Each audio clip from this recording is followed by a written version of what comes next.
नमस्कार, मैं हूं धर्मेंद्र। आप देख रहे हैं ऑनलाइन न्यूज इंडिया। खबर बताने से पहले और खबर सुनने से पहले सुप्रीम कोर्ट के चीफ जस्टिस एनवी रमना साहब को सलाम भेजिए, क्योंकि हाल के वर्षों में हमने नहीं देखा कि सुप्रीम कोर्ट की तरफ से इतना कड़ा फैसला जो है वो सरकार के खिलाफ लिया जाए। बहुत कड़ा फैसला जो है वो मोदी सरकार के खिलाफ लिया गया है। हाल के वर्षों में हमने ये देखा है कि किस तरह से सुप्रीम कोर्ट के जज रिटायर्ड होने के बाद में राज्यसभा में पहुंच गए और अलग अलग विभागों का अध्यक्ष बन गए, वो हमने देखा है। लेकिन जस्टिस एन रमना साहब ने जो फैसला लिया है वो वाकई बड़ा फैसला है। ये फैसला आप देखिए किस तरह से पेगासस जासूसी कांड की अब जांच होगी। सुप्रीम कोर्ट ने एक्सपर्ट कमेटी बनाई, कहा राष्ट्रीय सुरक्षा के नाम पर सरकार को हर बार छूट नहीं मिल सकती है। यह जो आखिरी लाइन है कि राष्ट्रीय सुरक्षा के नाम पर सरकार को हर बार छूट नहीं मिल सकती है। दरअसल मोदी सरकार ने सुप्रीम कोर्ट के अंदर पेगासस जासूसी कांड को लेकर के, पेगासस जासूसी कांड आप सबको मालूम होगा कि किस तरह से फोन टेप करवाए गए, सुप्रीम कोर्ट के जजों के फोन टेप करवाए गए, जो जर्नलिस्ट हैं, पत्रकार हैं, उनके फोन टेप करवाए गए, सामाजिक कार्यकर्ताओं के फोन टेप करवाए गए, विपक्ष के नेताओं के फोन टेप करवाए गए थे।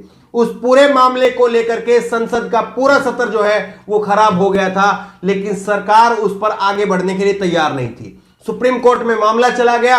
सुप्रीम कोर्ट में सरकार ने कहा कि राष्ट्रीय सुरक्षा का मामला है, हम इस पर ज्यादा बहस नहीं कर सकते। और यह भी कहा था कि सरकार ने यह अपनी तरफ से कहा था कि इस पेगासस कांड के ऊपर सार्वजनिक रूप से जो है वो बहस नहीं होनी चाहिए। लेकिन सुप्रीम कोर्ट ने उल्टा जो है वो सरकार को आईना दिखाया है। सुप्रीम कोर्ट ने कहा है कि आप हर बार राष्ट्रीय सुरक्षा के नाम पर छूट नहीं ले सकते, आप हर बार राष्ट्रीय सुरक्षा के पीछे जो है वो छिप नहीं सकते हैं। और कमेटी जो है इसमें बना दी गई है। कमेटी में कौन कौन है वो भी आपको बताएंगे। बड़ी महत्वपूर्ण खबर है, अंत तक आप इस खबर को जरूर देखिए। पेगासस जासूसी की जांच करवाने के लिए याचिकाओं पर सुप्रीम कोर्ट ने फैसला सुना दिया है। अदालत ने जांच के लिए एक्सपर्ट कमेटी बनाने का गठन किया है, जो सुप्रीम कोर्ट के रिटायर्ड जस्टिस आर.वी. रविचंद्रन की अध्यक्षता में काम करेगी। इस कमेटी से कहा गया है कि पेगासस से जुड़े हुए आरोपों की तेजी से जांच कर रिपोर्ट सौंपे। अब 8 हफ्ते बाद फिर से इस मामले की सुनवाई की जाएगी। तो सुप्रीम कोर्ट ने न केवल कमेटी बनाने के आदेश दिए, बल्कि कमेटी में कौन कौन होगा यह भी तय कर दिया है। और इस कमेटी के जो है यह काम सौंपा गया है कि वो जल्दी से जल्दी इसकी जांच करे और फिर उसके बाद में रिपोर्ट जो है वो सुप्रीम कोर्ट में सौंपे। और 8 हफ्ते बाद में जो है वो फिर से इसकी सुनवाई होगी। तो 2 महीने का वक्त जो है आप मान करके चलिए कि 2 महीने के अंदर है वो पेगासस जासूसी कांड को लेकर के सरकार वो साफ हो जाएगी। क्योंकि पेगासस जासूसी कांड में सरकार पूरी तरह से फंसी हुई थी। पेगासस जासूसी कांड में इजराइल का जो सॉफ्टवेयर है, इजरायली कंपनी ने साफ तौर पर कहा था कि हम केवल सरकार को बेचते हैं। और अगर भारत सरकार ने अभी तक ये कहा ही नहीं कि हमने पेगासस सॉफ्टवेयर खरीदा या नहीं खरीदा, तो ये सारी चीजें जो है वो साफ हो रही थी कि सरकार इसमें बचने का काम कर रही है। सरकारी पैनल बनाने की मांग खारिज कर दी है।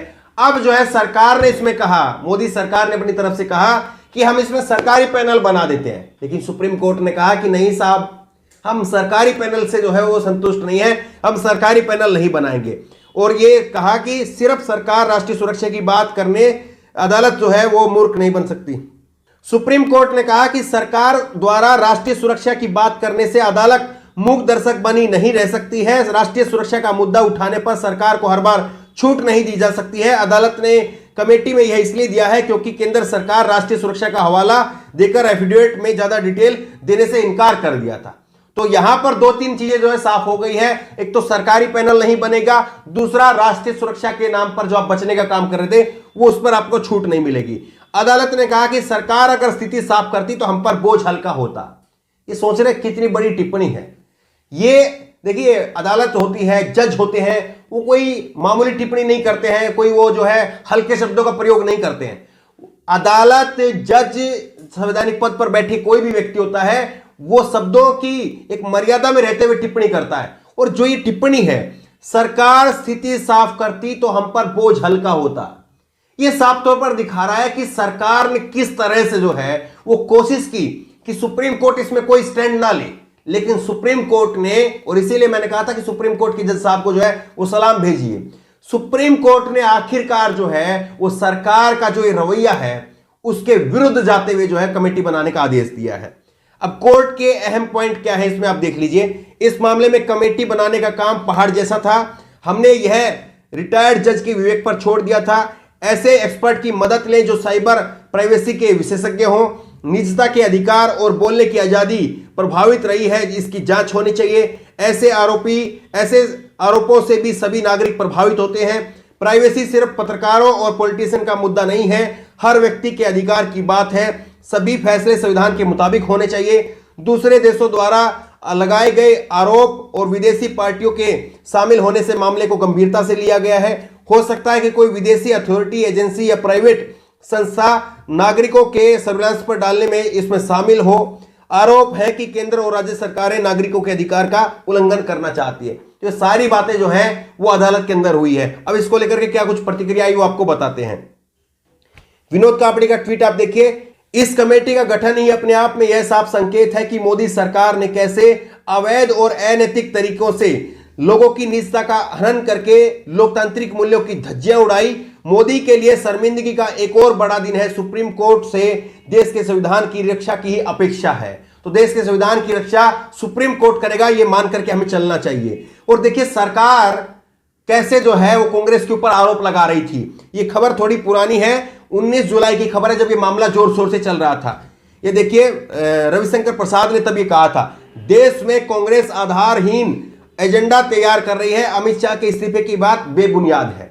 उस वक्त में राहुल गांधी ने संसद में कहा था कि अमित शाह का इस्तीफा होना चाहिए, क्योंकि अमित शाह जिम्मेदार हैं, वो देश के गृह मंत्री हैं, और उनके रहते हुए कैसे जो है वो बाहर का कोई सॉफ्टवेयर हमारे यहां पर लोगों की निगरानी कर रहा है। ये तब जो है राहुल गांधी ने कहा था। अब इस मामले में कौन कौन आ रहा है, कमेटी में कौन कौन आ रहा है, उस पर जो है विस्तार से ट्वीट किया निपुण सहगल ने ट्वीट किया है और इसमें लिखा है, सुप्रीम कोर्ट ने पेगासस मामले में केंद्र सरकार के रवैये पर असंतोष जताया है। कहा है कि जांच के लिए सरकार को ही कमेटी बनाने के लिए नहीं कह सकते हैं, अपनी तरफ से 3 सदस्यीय कमेटी बनाई है। तो सरकार को जो सरकारी पैनल की बात है वो हमने पहले आपको बताई है, वो खारिज कर दी थी। रिटायर्ड जज हैं सुप्रीम कोर्ट के जस्टिस आर.वी. रविंद्रन है, रिटायर्ड जज हैं। आलोक जोशी है, पूर्व आईपीएस हैं।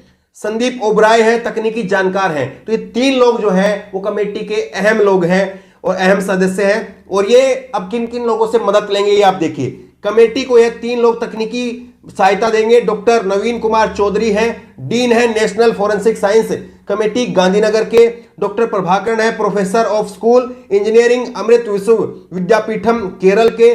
और doctor Ashwin Anil Gumaste, associate professor IIT Bombay. तो ये लोग जो हैं वो तकनीकी रूप से जो है सरकार को, इस कमेटी को जो है वो मदद करेंगे कि कैसे यहां पर जो है वो फ्रॉड हुआ है, कैसे ये सॉफ्टवेयर के जरिए लोगों की निगरानी की गई है, कैसे लोगों का फोन से जो है वो फोटो चुराने का काम, लोगों के कॉन्टेक्ट चुराने का काम, लोगों की बातें सुनने का काम किया गया है। तकनीकी रूप से जो है वो ये लोग मदद करेंगे। लेकिन देखिए किस तरह से सब कुछ हो रहा है। इतनी बड़ी खबर, हिला करके रख देने वाली खबर, मोदी सरकार के मुंह पर जो है तमाचा मारने वाली खबर, लेकिन ये खबर टीवी पर नहीं चल रही है। ये खबर टीवी पर नहीं दिखाई जा रही है, इस पर कोई बड़ी बहस नहीं हो रही है। टीवी पर क्या हो रहा है?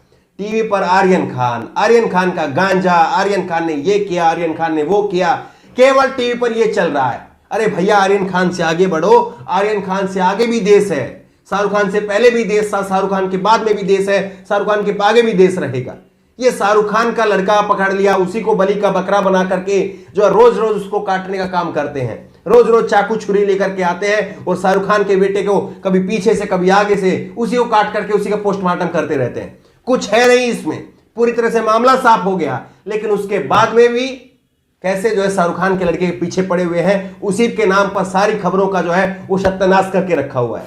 लेकिन आप लोग इस खबर को लोगों तक पहुंचाइए, 130 करोड़ भारतीयों तक इस खबर को पहुंचाइए, ताकि लोगों को पता चले कि कैसे सुप्रीम कोर्ट ने जो है वो सरकार को आईना दिखाने का काम किया है। बार बार आप छुप नहीं सकते हैं। वो सुप्रीम कोर्ट के जज साहब को सलाम भेजिए, क्योंकि मौजूदा वक्त में ऐसे फैसले बहुत कम आए हैं सुप्रीम कोर्ट से। इस खबर को लेकर, इस वीडियो को लेकर आपकी जो भी राय हो नीचे कमेंट बॉक्स में अपनी राय जरूर दें। और इसी तरह की तमाम खबरों के लिए ऑनलाइन न्यूज़ ने सब्सक्राइब करें, साथ में जो बेल आइकन है घंटी उसको जरूर दबाएं, ताकि जैसे कि वीडियो अपलोड करें उसकी नोटिफिकेशन आपको तुरंत मिल सके। धन्यवाद। इस खबर को अभी लाइक करें, शेयर करें, अभी चैनल को सब्सक्राइब करें और घंटी जरूर